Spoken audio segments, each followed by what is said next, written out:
બોલો સિદ્ધરામદેવ જી મહારાજ કી ભગવાન દાસ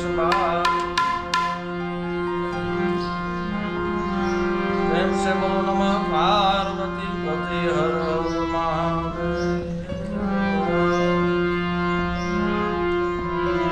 चिंता विघ्न विनाशनी कमलासनी हितहते हंसवाहिनी माता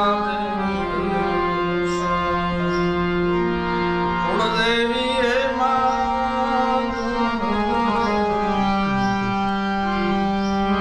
करनी करो ने माणीदार जग मातो माणी पर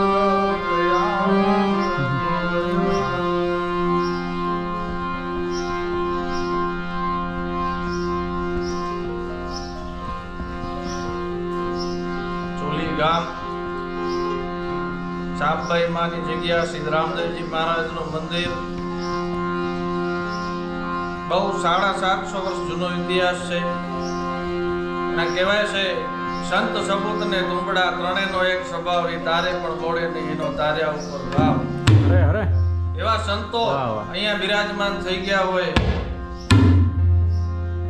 અને 4 જીવતા સમાધિ ભજનનું પ્રમાણ આ જગ્યાની અંદર છે. અને હાલ એવા નીતિન મહારાજ જે ભજનાનંદી બાપુ આપણી સાથે બેઠા છે એમને 2 સંતવાણી કહીશ કે બોલે એટલે નીતિન બાપુને રજૂ કરીશ. 2 સંતવાણી બોલી અને આપણે પછી જગ્યાનો જે તે ઇતિહાસની વાતચીત કરશું. એટલે નીતિન બાપુ સંતવાણી આપણને સંભળાવશે. અને આ જગ્યાની અંદર એવા સંતો થઈ ગયા છે કે જેણે ભજનો લખ્યા છે, ભજન કર્યા છે અને ભજનને માણ્યા છે એવા સંતો આ જગ્યાની અંદર થઈ ગયા છે. એટલે આ જગ્યાનો ઇતિહાસ બહુ ઉજળો છે. અહીંયા સંતોનું પ્રમાણ એવું છે અને સિદ્ધરામદેવજી મહારાજની એવી અહીંયા હાજરી છે કે તમે અહીંયા આવો જગ્યામાં તો તમને અનુભૂતિ થાય કે બાપાની હાજરી રૂબરૂ છે એવી આ જગ્યા છે. એટલે સંતોની ચેતના અને આપણે તો એની નામે એનો વાગડવાનું છે કરી ગયા છે, આપણે ગાઈએ છીએ. એવા સંતોની હાજરીમાં નીતિન બાપુને કહીશ કે 2 સંતવાણી કરે અને સુંદર મજાનો દોર સંભાળે નીતિન બાપુ. વાહ વાહ દોસ્તો, આ અમારો એમ કહેવાય કે દેશી ડાયરો છે. મારો આવી જાઓ વાહ ભાઈ વાહ. આ બધા આપણા સાચા ભજન છે, દેશી શબ્દ, દેશી ઢાળ. ખરેખર આ નિજાનંદ છે અમારો, તમે જોઈ શકો છો. તબલા ઉપર આપણને સંગત આપે છે. તમારું નામ જણાવી દો આપણા દર્શક મિત્રોને. હરેશભાઈ સાધુ. વાહ ભાઈ વાહ. મંજીરામાં સંગત આપે છે, તમારું નામ જણાવી દો. સાદેવભાઈ નાખ્યા. અને એક શ્રોતા તરીકે અને એક સહાયક તરીકે આપણને સાથ આપે છે હે હાર્દિકભાઈ સાધુ. હાર્દિકભાઈ, સરસ સરસ. અને આપણા વક્તા સાહેબે તો સારું એવું કીધું, પણ વક્તા સાહેબનું નામ તમે જણાવી દો. એમનું નામ ધીરેનભાઈ છે. અને વાહ વાહ દોસ્તો, કહેવાય ને કે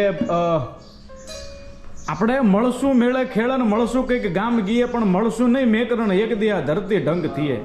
ઘણા સમયની પહેલા આપણે કલાકાર સાહેબ એમ કહેવાય કે ભાઈ આપણે જુનાગઢના મેળામાં મળશું, આપણે માધુપુર ઘેડના મેળામાં મળશું. ત્યારે કોઈ એવા સાધનો નહીં, ફોન વગેરે આ તે બધા માણસો કાગળ લખતા દૂર દેશાવર કોઈને કોઈ બળદગાડું, ઊંટ ગાડી કે પગેથી આમ કહેવાય કે પગપાળા જાતા. ત્યારે માણસો મેળામાં જતા, હૈયોદળા એકાબીજીના ખબર અંતર પૂછતા ને વાતો કરતા ને એ એમ કહેતા કે અઢી હાડકાનું શરીર જે છે જેથી રજ જેવું રજ ભેગું બનીને વીવું જાય પછી કોઈ મળવાનું નથી. એટલે જ્યારે એમ કહેવાય કે આ બધો મોકો મળે ત્યારે મળી લેવું. એટલે મળશું મેળે ખેડે મળશું કંઈક ગામ ગીએ, પણ મળશું નહીં મેકરણ એક દિયા ધરતી ઢંગ થઈએ. દોસ્તો, ચુલી ગામ છે, ગામની માલિપા એમ કહેવાય કે ચાપભાઈ માની જગ્યા છે, જબરદસ્ત ઐતિહાસિક. અને અહીંયા તમે જોઈ શકો છો વર્ષો જૂનું આ મંદિર રામદેવ પીરનો અહીંયા એમ કહેવાય કે આ દ્વાર છે. ત્યારે આપણે એમ કહેવાય કે આરાધકશ્રીને આપણે વિનંતી કરીએ કે એ સંતવાણીનો દોર આપણી સામે લઈને આવે. અને ભાઈ ખૂબ સારા એવા ગજાના સાહિત્યકાર છે અને મારા મોટા ભાઈ જેવા છે, મારા પરમ મિત્ર છે, એમને પણ આપણે બિરદાવીએ. અને આગળ આપણે એમ કહેવાય કે સંતવાણી રજૂ ચાલુ કરીએ. હાલો, હરે હરે.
વાલા દર્શક મિત્રો, આપણે એમ કહેવાય કે સરસ મજાની ભજન સંતવાણીનો આપણે આ મોજ માણી અને આખું પટાંગણ જે છે બરાબર દર્શનીય છે. ખરેખર આપણે આવીએ તો કંઈક ઇતિહાસ આપણને સાંભળવા મળે, કંઈક સંતોની એમ કહેવાય કે અહીંયા સાધના છે. ત્યારે વિશેષ આપણે મોટાભાઈ સૌપ્રથમ તમારું નામ જણાવી દો દર્શક મિત્રોને આપણા. જય શ્રી રામદેવજી મહારાજ, ધીરેનભાઈ સાધુ. હા, ધીરેનભાઈ, જો કે મને તો ખબર જ છે, મારા પરમ મિત્ર છે, પણ દર્શક મિત્રોને ખ્યાલ આવે તો ધીરેનભાઈ, આપણે આખા પટાંગણમાં ઘણી બધી સમાધિઓ છે, એવા સ્થાનકો છે બરાબર, તો આપણા દર્શક મિત્રોને એના દર્શન કરાવો. અહીંયા શ્રી રામદેવજી મહારાજના બેસણા છે બરાબર. અને પહેલા જૂનું મંદિર હતું આપણે અહીંયા. હા. પછી નવું મંદિરનું નવનિર્માણ ભગવાન દાસ બાપુની હાજરીમાં આપણે કરેલું. હા હા. 5/10/2010 ની અંદર આ નવનિર્માણ થયેલું મંદિરનું. અને શ્રી રામદેવજી મહારાજની અહીંયા અપ્રતિમ હાજરી છે, તમે જોઈ શકો છો. હા હા, આવો અંદર આવો. હે બાર બીજના ધણી મારા બાપ. દોસ્તો, અહીંયા પીર રામદેવજી મહારાજની એમ કહેવાય કે હાજરી છે, તમે જોઈ શકો છો. શું કહેશો ધીરેનભાઈ? બાપુની સાનિધ્યમાં, ભગવાનદાસ બાપુના સાનિધ્યમાં નવનિર્માણ મંદિરનું થયું. સેવકોએ ખૂબ સાથ સહકાર આપ્યો અને મહારાજની હાજરી પહેલા હતી, આજે છે અને કાયમ તમે જોઈ શકો છો. એની અંદર કૃષ્ણ ભગવાનની મૂર્તિ છે, ઠાકર દ્વારો છે. વાહ વાહ. અને અખંડ દીવો તમે જોઈ શકો છો. અખંડ જ્યોતિ વર્ષોથી ચાલુ છે. એવું ઘણા વર્ષોથી અખંડ જ્યોતિ ચાલુ છે. અને બાપુની હાજરી વખત અને વિશેષપણે લોકો અહીંયા ક્યારે વધારે દર્શન કરવા માટે? ગુરુ પૂર્ણિમાના, 11સના અને બીજના, પૂનમના. અને બાપુ જ્યાં સુધી ભગવાનદાસ બાપુની હાજરી રહી, જદુરામ બાપુની હાજરી રહી, ત્યાં સુધી દર પૂનમે અહીંયા અવિરત ભજન અને ભોજન બે ચાલુ જ રહ્યું છે. વાહ વાહ. દોસ્તો, વિશેષપણે જણાવું તો આ એક ગુરુદ્વારો છે, દેવ સ્થાનક છે મારા વાલા. અને ગુરુ પૂર્ણિમા જ્યારે હોય ત્યારે તો હૈયું દળ અહીંયા માણસો ના હમાતા હોય. છેક અમદાવાદથી અમરેલી સુધી સેવકો છે બાપુના, રાજકોટ ને બધે. એ બધા સેવકો અહીંયા આગલેથી 14 આવી જાય અને આપણે અહીંયા 14 સંતવાણી. હા. અને બીજે દિવસે ગુરુ પૂર્ણિમાના ગુરુ પૂજન અને હરિહર 2 દિવસ ચાલુ હોય. ટૂંકમાં ભજન અને ભોજનનો એ વખતે ભજન અને ભોજનનો સંગમ અહીંયા અવિરત ચાલુ એ દિવસે હાજર હોય. વાહ વાહ. દોસ્તો, અહીંયા આ હનુમાનજી મહારાજની મૂર્તિ છે. વાહ વાહ. એ દિગડિયાથી જ્યારે બાપુ ગયા, ભગવાનદાસ બાપુ, ત્યારે એમની સાથે સાથે હનુમાનજી એમને આવેલા અને એમ કીધું હું તારી સાથે આવવા માંગુ છું. અને એ દાદા એમની સાથે હાલીને આવેલા. આ દાદા એવું એક ઇતિહાસ છે. બાપુ હાલીને આવેલા અને આ દાદા હાજરી અહીંયા છે. દોસ્તો, તમે જોઈ શકો છો, એમ કહેવાય કે બજરંગબલી મહારાજ હનુમાનજીનું આ કળયુગની માલિપા જ્યાં આપણે યાદ કરીએ ત્યાં એમની હાજરી હોય. मैं दास तुमरो राम को तुम दास घल दल गंजनो यदबुद प्राग्रम रो हरे दल सुलभ भय भंजनो दिल रंजनो दिन दुखी जन को भगत जन को भय हरन आयो उगारी लिजय शरण तुम हो शरण शरण रघुनंद आनंद कंद को दुख भरो रन कह लरन मैं लजमन बचावे कवन लाग्यो बाण शुद्धि क्यों बने तोलाये संजीवनी उठाये गिरी गगने गमन कर संताप बजरंगी सकल मम दिजे जिन में समंकर. वाह भाई वाह. આ જદુરામ બાપુનો ફોટો છે. હા હા. આ સવિતામાં પન્નાનંદી સિદ્ધ પુરુષ હતા. વાહ વાહ. અને આ માય આ જીવન હરિહર જે પણ આવે ને હરિહર અહીંયા ક્યારેય કોઈ ખાધા વગર જવા નથી દેતા, એવા માં હતા. દોસ્તો, આખો ઘર પરિવાર ભજનની સાથે એટલો વણાયેલો છે. આ એક ગુરુદ્વારો છે, પરમાત્માનું સાનિધ્ય છે, તમે જોઈ શકો છો. ખરેખર હું અત્યારે ચુલી ગામની માલી પાસું, જેનો તાલુકો ધ્રાંગધ્રા અને જિલ્લો સુરેન્દ્રનગર, ઝાલાવાડની ધરતીની આ જોરાવર ધરતીમાં કંઈક સતી સંત અને સુરાઓ થયા છે. આ બધા બાપુની બાધાના દીકરા સંતાનો આપેલા છે. જેને જેને બાધા, શ્રદ્ધા અને વિશ્વાસ હોય ત્યાં બધું જાગે, એના જેવું છે. એટલે આ બાપુની શ્રદ્ધા અને વિશ્વાસથી સેવકોને આ સંતાનો આપેલા છે, એના ફોટા. વાહ ભાઈ વાહ. દોસ્તો, તમે જોઈ શકો છો. વાહ વાહ વાહ. અને અહીંયા આપણે બાપુનો ચેતન ધૂણો છે. હા. અને એવું કહેવામાં આવે છે કે અમારા ગામના એક ભરવાડ અહીંયા ઢોરા ચરાવતા હતા, ત્યારે એ ચેતન ટેકરી અહીંયા આવેલી છે. ટેકરીમાંથી બાપુ નીકળે કે મને દૂધ આપ. એટલે એને ભરવાડ એમ કીધું કે આ ગાય બહુ કીજેલી છે, આમાં બાપુ દૂધ નું પણ કે તું કરતો ખરો, દૂધ આપશે. અને એ વસ્તુ દોવા તો જાય એમ. હા, દો તો ખરો, ખબર પડે. એટલે એને દોઈ દે, ગાય દૂધ આપવા માંડી. એટલે આ ઓલા ભરવાડ ને બીક લાગી, એટલે બાપુ અહીંયા ચીપ્યો એને આપ્યો પણ એ દોડતો દોડતો અહીંયા ભગવાનદાસ બાપુ પાસે જગ્યામાં આવ્યો. હા તો બાપુ તો સિદ્ધ પુરુષ હતા. હા બાપુને ખબર હતી કોણ હતું અહીંયા. એટલે ખુદ ગેબીનાથ બાપુ આપણે જે પરબધામના ગુરુ હા, હા. હા ઈ બાપુ ત્યાં હાજરી હતી ટેકરી ઉપર અને એમણે ઈ ચીપ્યો આપ્યો. પણ બાપુને ખબર ઈ ચીપ્યો આ ધૂણામાં છે અત્યારે હાલની તારીખમાં. કયો ચીપિયો? હા હા આ ચીપિયો એ દોસ્તો તમે દર્શન કરી શકો છો. કંઈક સાધુઓની એમ કહેવાય કે તપસ્યાનો સાક્ષી, સાધુઓની કૃપાનો સાક્ષી. હા, સાધુ સંતોની નજીક હોય તો આપણા દુઃખનો ભાંગીને ભૂકો થાય, જીવન જીવવાની રાહ મળે. અને આ ધૂણાના પણ તમે દર્શન કરી શકો છો. ભગવાન શ્રી રામ અહીંયા બિરાજમાન છે. અને આ એ ચીપિયો છે ને? આ ઈ ચીપ્યો આ ઈ બાપુએ આપેલો ચીપ્યો છે. વાહ ભાઈ વાહ. બહુકી ગયેલા પ્રાણીને એમ કહેવાય કે ધોવામાં આવ્યું ભાઈ. ગાય ને? હા બરાબર છે. એ ગાયને ધોવામાં આવી તો એ તો દૂધ તો ના આપે, પરંતુ સંતોના એમ કહેવાય કે આ બધા કંઈક ને કંઈક કૃપાપાત્ર રહ્યા હોય. કૃપાપાત્ર સંતો આપણને કંઈક કહેવા માંગતા ચાર હોય. ભજનમાં બરેલા જવ ઉગાડેલા કલ્યાણદાસ બાપુ. શું કરેલું? ચાર ભજનની અંદર હા. જવ ઉગાડેલા. કલ્યાણદાસ બાપુ પોતાનું નામ નથી. એમનો આમના જે ગુરુ હતા ચરણદાસ બાપુ, હા એમણે સંત મેળો જ્યારે જામનગરની અંદર સંત મેળો જામ ખંભાળિયામાં ભરાણો ત્યારે કોઈએ એમ પૂછેલું કે જો એક છે કસોટી કરવા વાળા હોય હા હા ત્યારે જામ દરબારે એમ કીધું કે મારે ભજનની તાકાત જોઈ છે. ભજનમાં શું તાકાત છે? એટલે સંતે કીધું ભજનની તાકાત તો અવિરત છે બાપ, પણ આજ તમે કહો છો તો પ્રમાણ આપું, બાકી પ્રમાણ કોઈથી ભગાય નહીં. સંતો આગળ એટલે બળેલા જવ બાળી નાખ્યા અને ક્યારો કરવામાં આવ્યો, એની અંદર પાણી આપવામાં આવ્યું અને ઉપર મર્યાદાનું લુગડું ઢાંકી દેવામાં આવ્યું. અને જ્યાં આ બાજુ ચોહાર ભજન પૂરા થયા ચરણદાસ બાપુના, એ આ જગ્યાના જ સાધુ, અને ચોહાર ભજન પૂરા થયા એટલે લુગડું ઉડી ગયું ને બળેલા જવ નીકળીને બહાર નીકળી ગયા. ઓહો એ ઇતિહાસ છે. ભજનની એવી તાકાત છે. વાહ ભાઈ વાહ. અને ભગવાનદાસ બાપુ રહ્યા એ વખતે ભજન પોતે ઘાટે બનાવ્યા. ભજન નંદી બાપુ છે. શરીર ઉપરની વાણી છે બાપુની આખી. વાહ. ભગવાનદાસ બાપુની આખી શરીર ઉપર વાણી. એટલે તમે જે કીધું જે ચોખા આજે તમે જામનગર વાળો જે કીધું ઈ બાપુ ક્યાં? કલ્યાણદાસ કલ્યાણદાસ બાપુ. બાપુ ઈ સમાધિ સ્થિત છે. અચ્છા, એટલે આ બાપુ જે રહ્યા એમના ગુરુ? એમના ગુરુ, એમના ફાધર ગુરુ એમના. હા વાહ ભાઈ. દોસ્તો તમે જોઈ શકો છો, શ્રદ્ધાનો જો હો વિષય તો પુરાવાની છે જરૂર. હા બરાબર એવી અહીંયા વાત છે, પરંતુ આપણા સૌરાષ્ટ્રની માલિકા કંઈક એવા સતી સંત અને જોગીઓ થઈ ગયા ભાઈ કે જેમને આપણા દર્શન થઈ જાય તો આપણા આંખના પાપ બળી જાય, એમનું નામ લેવાય જાય તો જીભના પાપ બળી જાય, એમનું સ્મરણ થાય તો આપણા હૃદયના પાપ જે છે એ ધોવાઈને ધૂળ ધાણી થઈ જાય.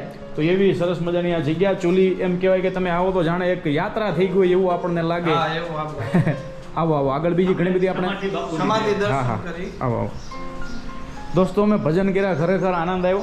બાકી આ ખરો તડકો છે ભાઈ, પણ આ આનંદ કંઈક નોખો છે.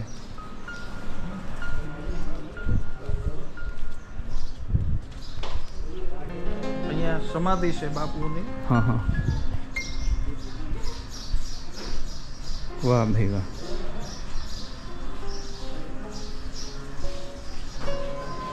આ અમારે ભગવાનદાસ બાપુ સંત ભૂમિ સૌરાષ્ટ્રની જ્યાં પાણે પાણે વાત પડી છે એવી રીતે આ ચૂલી જગ્યાની અંદર આ બાપુએ ખૂબ ભજન કર્યું. પોતે આખું નાડી ભેદ જાણતા હતા. અને આપણે આગળ હું તમને ભોયરાના દર્શન કે ઈ બાપુ અંદર 6 મહિના ઈ ભોયરાની અંદર તપ કર્યું હતું. આ બાપુ ભગવાનદાસ બાપુ? આ ભગવાનદાસ બાપુ 6 મહિના અંદર અલગ આરાધ જગાયો હતો. ઈ ભોયરું છે જ આપણી પાસે, અને એમની ચોપડી લખેલી છે. એમણે ભજન શરીર ઉપર ઘણા બધા ભજન, જેમ ગંગા સતી ભાનભાઈ માના ભજન છે, જેમ સવારામ બાપાની દાસી જીવનની વાણી છે, એવી રીતે ભગવાનદાસ બાપુની વાણી અહીંયા ગુરુ પૂર્ણિમા સેવકો ગાય છે. અને ખૂબ ગહન વાણી, બહુ સારા શબ્દોમાં વાણી છે. વાહ ભાઈ. આ બાજુ ભગવાનદાસ બાપુ, ભગવાનદાસ બાપુની સમાધિ છે. ભગવાનદાસ બાપુના ચરણારવિંદ દોસ્તો અહીંયા પધરાવવામાં આવેલા છે. તમે જોઈ શકો છો, દર્શન કરી શકો છો. ખરેખર આ બધો લાવો તો ભાઈ નસીબ હોય એને મળે. જદુરામ બાપુ. આ જદુરામ બાપુ, બાપુની સમાધિ અહીંયા દીધી. જદુરામ બાપુની સમાધિ અહીંયા આપણે એમની ઈચ્છા હતી.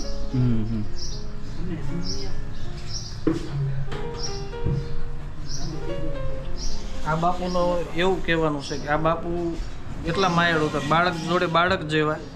અને મોટા જોડે મોટા જેવા. અને એમણે જે દેહ છોડ્યો છે ત્યારે મારી હાજરી હતી, હા એટલે કોઈ આમ સહજતાથી દેહ છોડી દીધો, કારણ કે પોતે પરમ જ્ઞાની હતા હા અને પોતે કોઈ પીડા વગર. હા આમ સહજતાથી મારી સામે આ બધાની હાજરી હતી, કુટુંબ પરિવારની હાજરી હતી, બધાની સાથે કીધું હાલો હવને જય સિયારામ. અને જ્યારે દેહ છોડતી હતી કઈ નાડીમાં હાલવું એ બાપુને ખબર હતી. વાહ વાહ. બાપુ સહજતાથી દેહ છોડી દીધો. એવા ભજનાનંદી પુરુષ ચંદુરામ બાપુ એમને કહીને ગયા હતા કે મને બાપા સામે સમાધિ આપજો, કારણ કે મંદિરનું સપનું એમનું હતું અને આ જગ્યામાં એમના શિષ્યો ખૂબ છે બધા, પણ બાપુ ઉપર બહુ પ્રેમ હતો બધા. વાહ ભાઈ વાહ. હવે ધીરેનભાઈ. જય સિયારામ. હા હા. આ ચરણદાસ બાપુનું ભોયરું છે, જેની અંદર બાપુએ 6 મહિના તપ કરેલું, હા, હા. અન્ન પાણી વગર હા 6 મહિના સુધી અહીંયા સાધના કરતા. આપણે અહીંયા એમને એમ રાખ્યું છે, ખાલી આટલી બારી જ રાખી છે. અચ્છા, અંદર અંદર ભોંયરું છે આ ટૂંકમાં. એમની વસ્તુઓ ભોયરું બધું એમાં પવિત્રતા જળો એના માટે થઈ અને એમને એમ રાખ્યું છે બાપુનું. એટલે 6 મહિના એની અંદર બાપુએ આરાધ કર્યો હતો. દોસ્તો અહીંયાથી તમે જોઈ શકો છો. કાઢો કાઢો. અહીંયા આખે આખું એક ભોંયરું છે જે અત્યારે વ્યવસ્થાના ભાગરૂપે એમ કહેવાય કે એને હાચવણી થાય અને બીજું ત્રીજું એને નુકસાન ન થાય એટલા માટે ઘણું બધું એમ કહેવાય કે બુરી દેવામાં આવ્યું છે, પરંતુ અંદર ભોંયરું મોજૂદ છે.